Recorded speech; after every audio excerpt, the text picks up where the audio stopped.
Welcome to Media Makers Spotlight from Women in Film and Video in Washington, D.C. We bring you conversations with industry professionals for behind the screens, insight, and inspiration. Thanks for joining us. I'm your host, Candace Block, and today I'm joined by Jessica Steinrock, a certified intimacy coordinator for TV, film, and theater, and one of a very small class to be listed on SAG-AFTRA's Registry of Qualified Intimacy Coordinators. She is also the CEO of Intimacy Directors and Coordinators, or IDC, a SAG-AFTRA accredited training organization for intimacy professionals. Jessica has over 1.5 million followers across her social media platforms and uses them to bring awareness on how intimate scenes can be filmed safely and with artistry. Welcome to the show, Jessica. Thanks so much for having me. I'm happy to be here. Yeah, so great to have you. So intimacy coordination is still pretty young. Yeah. It began in theater a little before 2010 and then moved to film and television around 2017. So I'm curious, what brought you personally to intimacy coordination and when? Yeah, my background is kind of all over the place. Like I have an undergraduate degree in weather, so you just like never know where life's going to take you. Yeah, I always joke. Cool. I'm like, yeah, my undergraduate degree is in weather and now I choreograph sex on television. So you just never know. But really, like at the core of it, I've been a theater kid my whole life. You know, I did high school theater. I did all of the things. When I got to college, I actually got really interested in improv comedy and stand-up. So that was where I spent the vast majority of my college years, was doing college improv. And through that, I had such an amazing time creating, these spontaneous stories. But I also had a lot of really negative experiences kind of in comedic world, which is a pretty male-dominated space, especially when you leave college and then professionally, it's incredibly male-dominated. And then I also experienced a lot of harassment, which can happen, especially in spaces where there's a lot of joking going around, there's a lot of pushing people's buttons on for fun just to see if there's a laugh, all that jazz. But particularly in improv, you're creating jokes, you're being spontaneous, and there's a lot of pressure to say yes to anything on stage. And as a kind of smaller woman, I was often kind of grabbed, picked up, licked, kissed, all of these things without consent, right? Without any kind of questioning. And there kind of was... my experience was that there wasn't a lot of space for conversations about consent. And so when I was going back to get my master's degree in theater, those were some of the questions that I was really looking at, is how do we create spontaneous, dynamic, interesting improv comedy while also creating space for consent and making space for people who have different boundaries, needs, requirements to stay in the field. Because it was often presented to me that if you weren't able to quote unquote take a joke, or if you weren't able or willing to be grabbed, picked up, licked, kissed, then you weren't strong enough to hack it. And so we were losing, some hilarious people because they were like, well, I don't want to be treated that way. And rightfully so. So a lot of my background was looking at how do we keep people in the arts who might have boundaries that don't necessarily fit this no boundaries model. Which, if you're thinking about intimacy work, a lot of that is really similar. And so when I was getting my master's degree and my PhD, I also met my husband, who is a stage combat professor. And so he does fake violence. And so through him, I met some other colleagues who were using the techniques of staged violence to create more choreographed and safe staged intimacy. And so my background in consent and theater and navigating spontaneity and improv kind of melded with what they were doing with intimacy and staged violence. And so we met, we collaborated, and some of those folks ended up being some of the very first credited intimacy professionals, which then kind of opened the door for me to be on the front lines of that movement, getting an opportunity to move to Los Angeles, to be one of the first reworking intimacy coordinators out there, and just kind of one thing led to the next. Wow. But that's a little bit about my background and how I got here. That's so cool. I mean, that's also kind of fun that you and your husband are the sort of sex and violence, but safely. In the arts. Safely, that's the key. Yeah. And with consent. Yeah. That's really cool. So as intimacy coordination is becoming it's more in the wider public awareness, and people are learning that it's more than just sex scenes. You've mentioned, obviously, because of its origins, things like kissing and, touching and whatever. But can you give our audience some examples of like that whole range of what it can encompass? Because it's not just sex. It's like there's more that's intimate and potentially uncomfortable without a coordinator. So yeah, I mean, usually the guidelines we give for when there absolutely needs to be an intimacy coordinator is anytime there's nudity, simulated sex, or simulated genital contact. And so there's the ones that you imagine right away, right? Simulated sex scenes, all those spicy scenes. But then there's also things like showering scenes or bathing scenes or skinny dipping scenes, or right, any scene where there's a sauna scene, right? There's lots of opportunities or locker rooms where, people just might have their clothes off and it not be a sexualized situations. And then on the other side, as far as like simulated genital contact or just like intense sexuality, there's birthing scenes as simulated genital contact. Showering scenes can also be simulated genital contact. So there's lots of other times, like medically, where there might be a non-sexualized instance where an intimacy coordinator is actually there to help with the consent and safety around that. And then there's also kind of this like gray area where I jokingly refer to it as like the heavy makeout zone, where, there's a whole range of intense sexualized physicality that might not be full simulated sex, but might have, chest contact. But anything that's kind of like rising to a certain intensity level would generally benefit from an intimacy coordinator. And then we also work with youth. So youth doing things as simple as like hand holding. We like to treat the same way we would treat an adult kissing scene, just to make sure that youth have the full support and awareness and also some practice about naming boundaries and to give them space to really have a lot of agency in any kind of romantic plot line. So you mentioned spicy and the language and all of that as well. I know that as someone who follows you online, you call them spicy scenes. Yeah. I know there's lots of, euphemisms and things that could be used like risque or saucy or whatever.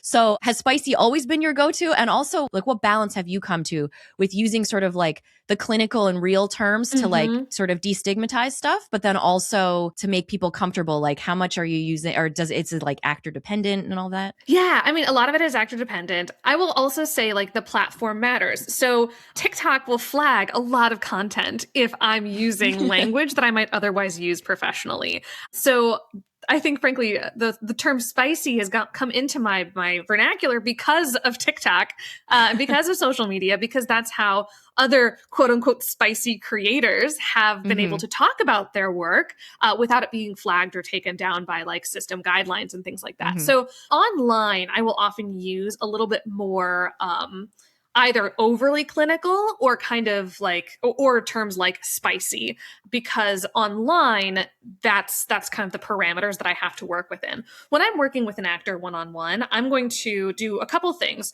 I'm always going to make sure that I'm using clinical but not sterile language. So I'm not going to like say, could you please have, your buttocks is going to be shown. Like, that's just not how I would say. Now, I have other folks who have backgrounds in other parts of the world, and they might much more naturally say the word buttocks than I do. But I'm also gluteus maximus. Right. I'm not going to say that. Like, but I am going to make sure that I'm using clinically appropriate terms. I'm not going to use any kind of slang. And I'm going to make sure that it's appropriate for the workplace. But the second thing I'm going to do is I'm going to mirror back the language that the actor is using for their own body to a certain extent, right? They're allowed to use slang for their own body. I might not fully mirror that, but if they say chest, I'm going to say chest. If they, right, instead of saying, I might otherwise say breast or something like that. But if they're going to say, oh, my chest, then I will mirror chest back to them. Yeah, that's really a great way to keep it comfortable and professional. I mean, like we're just humans in a room, right? And if I'm also like talking using doctoral term, right? I mean, like medical doctor, not but like if I'm like doctor terms, then they're going to be like, oh, is this a medical exam? And that's like not the kind of energy that we're going into the storytelling that is often related to the intimate moment. So I want to make sure that we're really using the terms that are going to support the story, support the actor, but also be super clear, because like if we're not going to just say, oh, my torso, when we actually mean a very specific part of the chest. Right. Because ultimately it's about comfort and creating that comfort. But yeah, it's professional and you want to Yeah, we not want have to be any really confusion clear. there. Yeah, that's true. So just out of curiosity, what do most people get wrong about what you do when they find out that you're an intimacy coordinator? Or like what's some of the assumptions that you're like, oh, you're always getting that one wrong? I mean, people think that we're coming in to like be the quote is the like consent police, right? That we're here to make sure that no one does anything out of line, and that we're here to make sure that everybody asks for consent all the time, and you can't touch someone's shoulder without. And it's so interesting because a lot of times we're the second or third scene in the day, and these actors have been like joking around, grabbing each other's shoulders, giving them hugs, and then suddenly we're in this intimate scene and everyone's like, as stiff as a board, and they're like, can I touch your shoulder? They're like nervous about when like 10 minutes ago I saw them at the crafty table like goofing around, like. So there is this kind of sense of like, oh, the intimacy coordinator is gonna make sure that no one does anything bad, and and to a certain, You're the unfun police or something. Yeah, I'm like, I'm the most fun. I'm like, I think and talk about sex all the time. I'm like, you want to do something crazy? Like, let's do it. Like, I'm here to make sure that we can like really tell the story we want to tell in a way that everybody feels good and excited about, that they can go home that day and say like, we did the coolest stuff. I can't believe how like deep the work was because we trusted each other so much. Like, that's a real win in my book. That's awesome. So I know that kind of recently, as well as obviously this is still new-ish, relatively speaking, there's articles and things that come out of actors saying like, well, it was a comfortable enough situation. I didn't feel like I needed an intimacy coordinator or things like that. So can you speak on a little bit of like why it's important to still have them, or to speak to that, and how, it doesn't mean that you have a set that's not respectful by having an intimacy coordinator there? Yeah. And I mean, first of all, I think that there's a lot of articles that like to really paint a very binary approach to actors who hate intimacy coordinators or actors who love intimacy coordinators. And it's always within a journalist's and a media company's best interest to paint this as a much bigger deal than it actually is.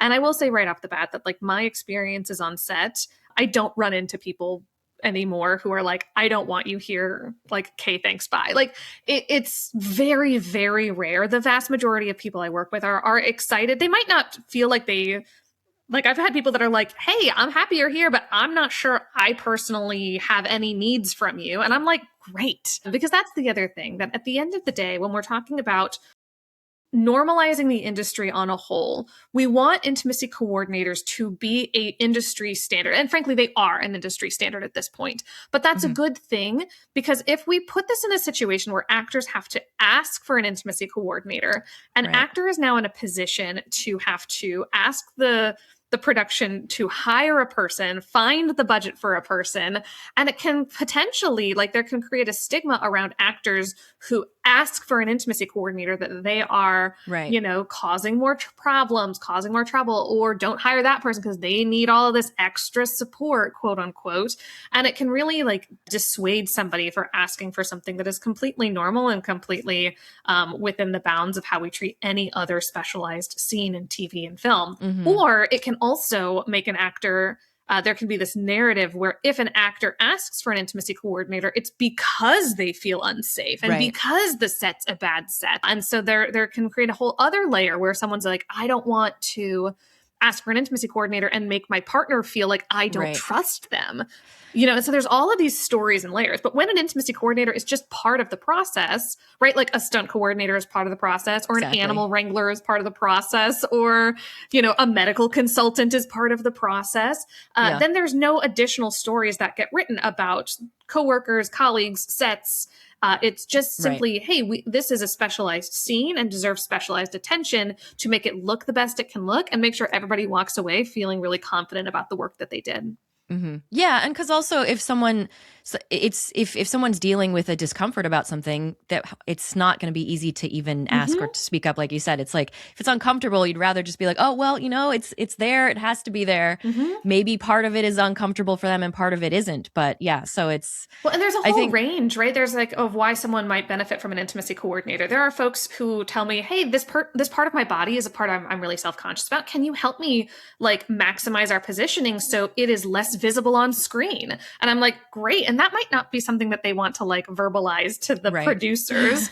We've talked with folks who have like different scars or body parts. Injuries is a huge part of it, saying, hey, my knee or my hip or my neck, or these are areas that are just like I've got a physical requirement here that we might need to work around. Or it can, like, very rarely is it, I am nervous that my partner is going to do something bad to me. Like that is almost never the foundation of or the conversations.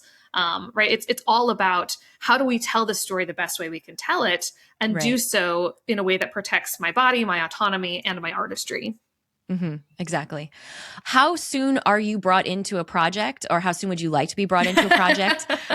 Good when you're working there. Right. There's a difference. And then also like, because you would have to develop a certain comfort level, I assume, with the people you're going to be working with. And then also how important can you talk about like understanding each individual's like contracts and riders and stuff so that you are handling things the way they need? Yeah, we like to be brought on the process as soon as possible, right? Like right at the beginning when everyone's being hired, that is the best time to bring on an intimacy coordinator. This means that I've got time to look at the script. I've got time to flag scenes that we definitely know need an intimacy coordinator, but then I'm also going to flag scenes like, hey, I don't know if you thought about this, but you know, so-and-so stepping out of the shower, depending on if you're just going to see their legs and then they're going to be in a towel, you might not need an intimacy coordinator. But if you're imagining them having any layer of exposure on camera or on set, you might want to have an intimacy coordinator there, right? Even though if we might not be seeing anything, if you're imagining them wearing a pair of underwear and you might want to have an intimacy coordinator there on set. But so I can start to flag those things for production consideration way early on. That way I can, block out my calendar or make sure that, everybody's got all of the time. Because as an intimacy coordinator, I'm coming in for a couple days here and there. So I'm working, maybe on 2 or 3 projects at a time, in the way that some other positions, when they're on a show, they're just on that show. Intimacy coordinators are often doing a couple projects because we're working, every few days. So that's really important. The other piece of this is that before any scene of intimacy, we have a phone call with the director to understand their vision, what they're looking for, what they want, but then with each of the actors individually. So the number of actors in the scene, that's the number of phone calls we've had. I've had a 50-person sex party, and that was 50 phone calls, Wow. So we're there to say, okay, this is, these are the positionings. This is how much we're going to be seeing. Is this your understanding of the scene? Because usually the actor and the director have already had a conversation at this point. So I'm really just confirming, hey, is all of this sounding good? And then that information can get reported to legal to fill out the rider. So I'm usually part of crafting what that rider language is. Intimacy coordinators do not do the legal part of that, but we are part of there's a section in the rider that has to have a specific language around what actions and what amount of nudity. And so through our conversations with the director, with the actor, we can be a part of helping to craft that rider language. Okay. Very cool. And it helps to have a comfortable personality. You seem very friendly and warm and welcoming. Because could you imagine, I don't think anyone would do very well as an intimacy coordinator if they were not, if they were kind of a salty personality. I will say in general, I'm with you, but I think there is an intimacy coordinator for everyone. And there are some folks, right? There are some folks who really love this, and this. And I'm going to be really specific and really down to earth, and other people find that really abrasive. And there are people who think I'm a little too flowery, or I'm, a little too light and too, I tend to like to be a little bit lighter in my approach. And that might not be what someone needs. So I try really hard not to take it personally, because at the end of the day, it's about what is your need, and can I be the person to give you that? There are some people who have certain stunt coordinators that they like to work with, and other folks that they don't. And I think that's just a part of the industry. But if I could get on my soapbox for a hot second, I think what's so nuanced about that is that right now, because intimacy is so early, sometimes you work with an intimacy coordinator that you don't like, and it becomes, intimacy coordination shouldn't exist or is not a good practice. Whereas if you work with a stunt coordinator you don't like, it's usually, I don't like that stunt coordinator, not stunt coordination shouldn't exist. And so I'm excited for us to be able to kind of look at the nuances of different intimacy coordinators and how they approach this work, and have that be more of a reflection on how these particular people collaborated, rather than whether or not the profession itself has legitimacy.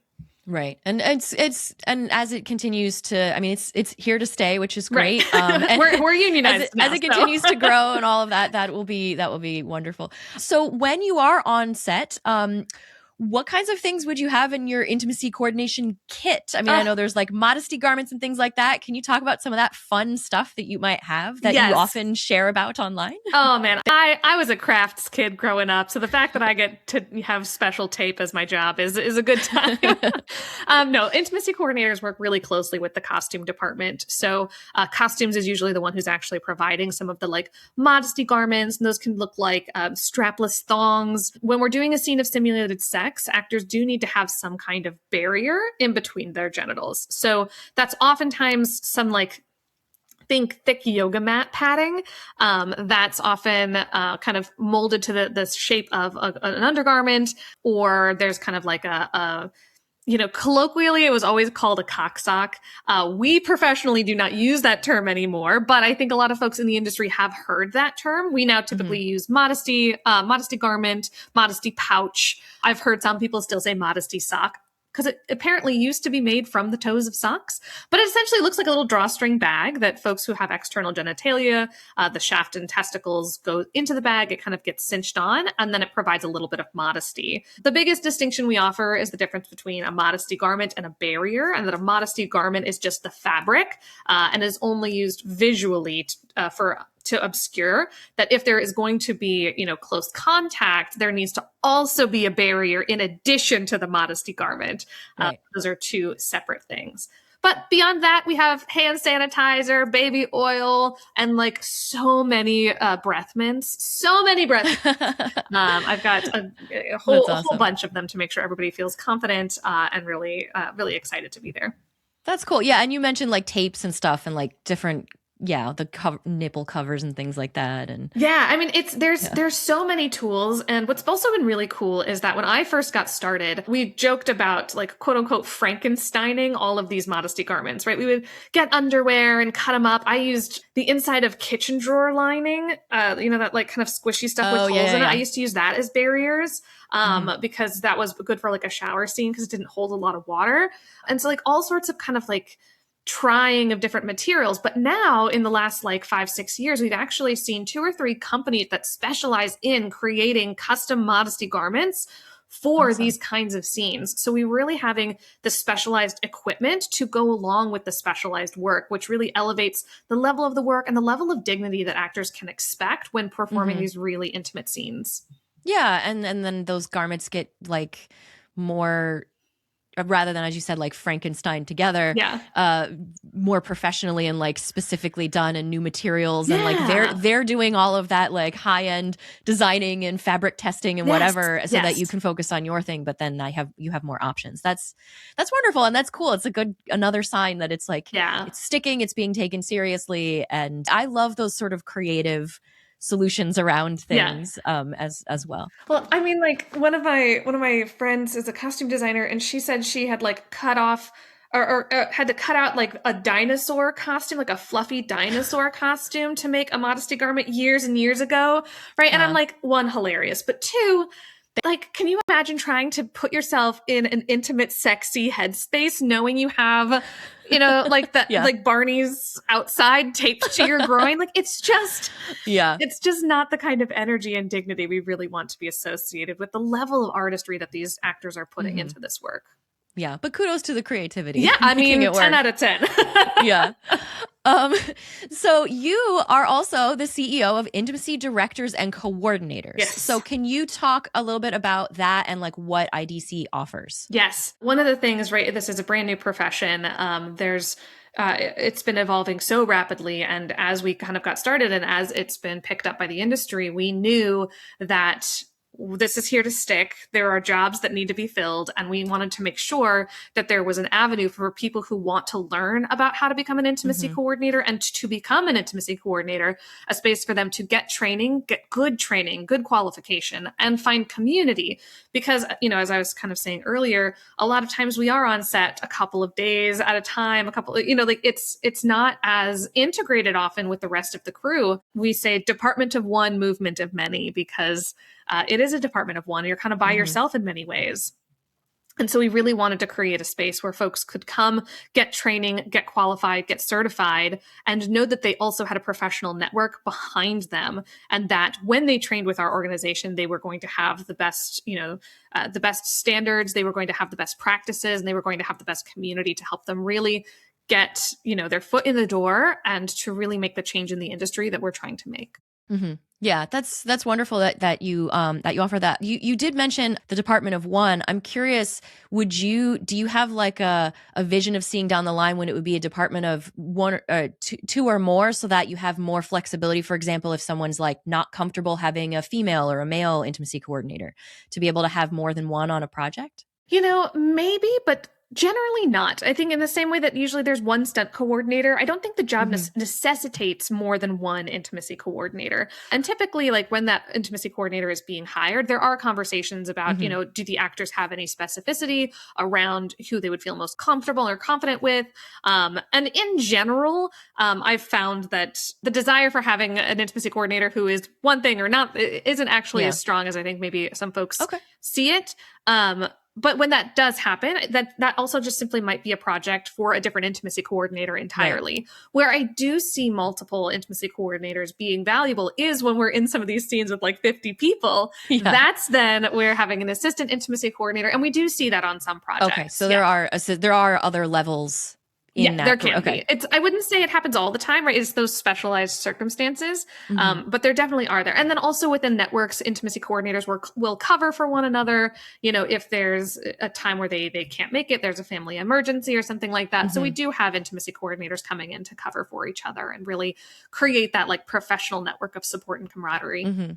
How large currently do you think that professional network is? We have about 200 certified intimacy professionals with us. And then there are, beyond that, there's, depending on what level you're looking at, whether you're looking at folks who are working on like HBO sets or whether you're looking at student projects, indie films, community theater, professional theater, regional theater, international. We have certified intimacy coordinators on 6 out of the 7 continents, So the global network is growing in some really exciting ways. So yeah, I mean, it is very important to be properly certified for these roles. If someone was interested in pursuing this as a profession, how would you recommend they get started? And can you talk about like how they would go about with like what is pretty standard on the certification process? We're excited because we're actually going to have a podcast ourselves. So that's coming in the next couple of months. So the IDC podcast would be a really good place to start to kind of get industry news, to get attuned to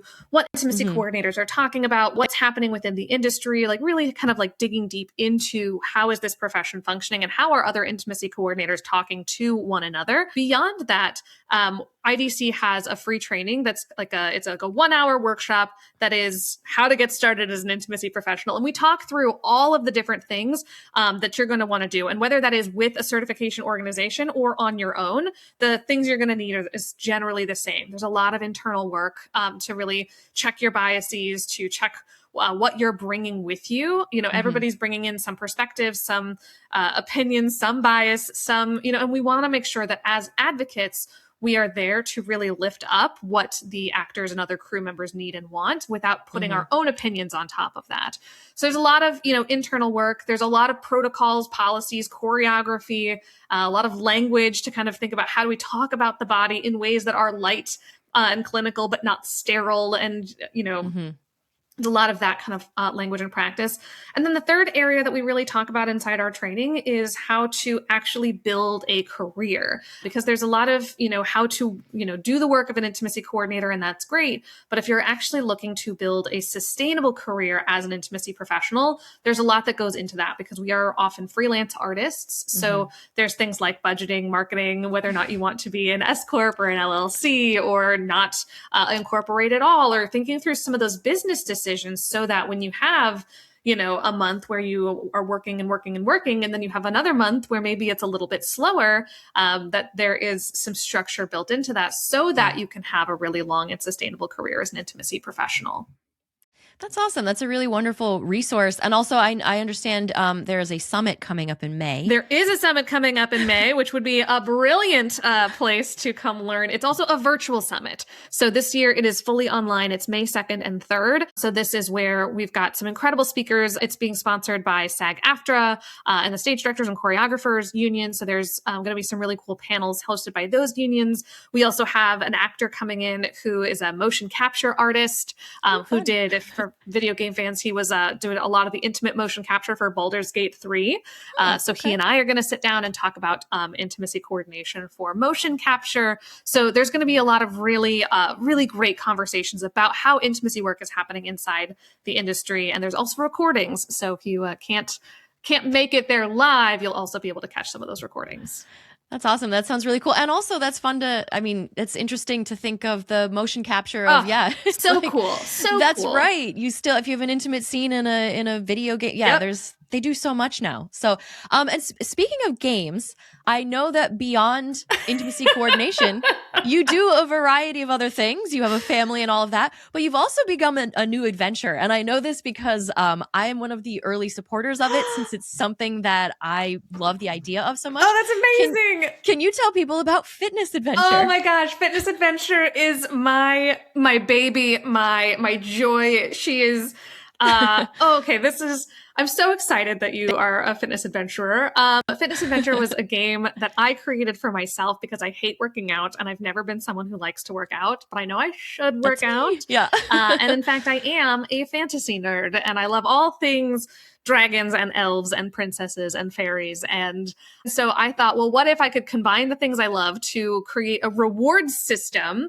Because I had tried, like, I knew I'd read some like books and stuff about like habit making where they're like, well, reward yourself after you work out. And I'm like, okay, well, this is getting expensive. If I am like buying myself, or I'm like going to buy myself a fancy high calorie latte. I'm like, that doesn't feel like it's meeting the goals. And so I created a game instead where every time you work out, you get to roll dice and battle a dragon. And I kind of posted about this a couple years ago online, and I had a lot of early takers on this like very, very beta simple version. And in the last, I don't know, maybe 4 months, one of my best friends and I have decided we were going to take it a little bit more seriously.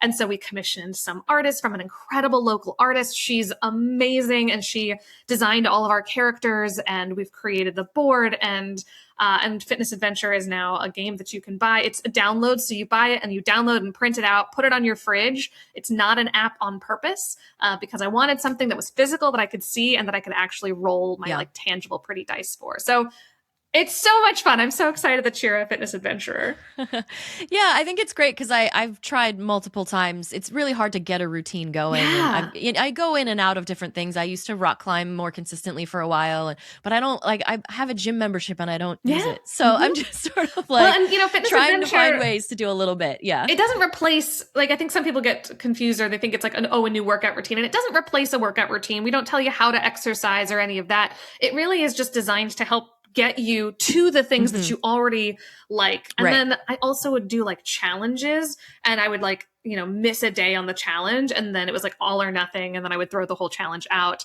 And so Fitness Adventure also is just like a really flexible way where if you don't roll one day, that's fine. You can still roll the next day, and your adventure isn't kind of damaged because of it. So there's a little bit more grace and flexibility. It's very forgiving. Right. Especially as a new mom, I'm like, I needed something that was going to be a little bit more forgiving. It's cool. I love another creative a potential solution to something that could work with different people and their different comforts and all of that. So I just want to say thank you so much for talking with us about intimacy coordination. Yeah. And could you let people know where online they could go to learn more about IDC and about you and where they can follow you and all of that good stuff? Yes, absolutely. If you want to learn more about intimacy work, you can follow me at Intimacy Coordinator. You can also follow IDC at IDC Professionals, idcprofessionals.com. Frankly, if you Google Intimacy Coordinator, I'm probably going to be the one that pops up, and you can follow my links to get to IDC, or just Google Intimacy Directors and Coordinators. But that free training is also linked in a bunch of my stuff. So if you're interested in kind of hearing a little bit more about what the profession actually entails, that's a really great place to start. Mm-hmm. Well, I definitely recommend following Jessica online. And you're one of the OGs when you have intimacy coordinator as like the name, Yeah, so yeah. I grabbed it and I was like, it. There was a world where I was like, oh, should I switch it to my name? And my husband was like, don't lose it. Right. Exactly. Good call. Well, thank you again so much. And I'm looking forward to seeing how this industry continues to be more and more like standard and embraced. And it's such a wonderful thing. And I appreciate what you do. So thank you. Oh, thanks for having me. I'm so excited. Thanks for listening to Media Maker Spotlight from Women in Film and Video. To learn more about WIF, visit F as in Frank, V as in Victor.org. This podcast is produced by Sandra Abrams, Candace Block, Brandon Ferry, Tara Jabari, and Jerry Reinhardt, and edited by Michelle Kim, with audio production and mix by Steve Lack Audio and Ed Saltzman. Subscribe to continue learning from more amazing media makers. Please visit MediaMakersSpotlight.com for more information.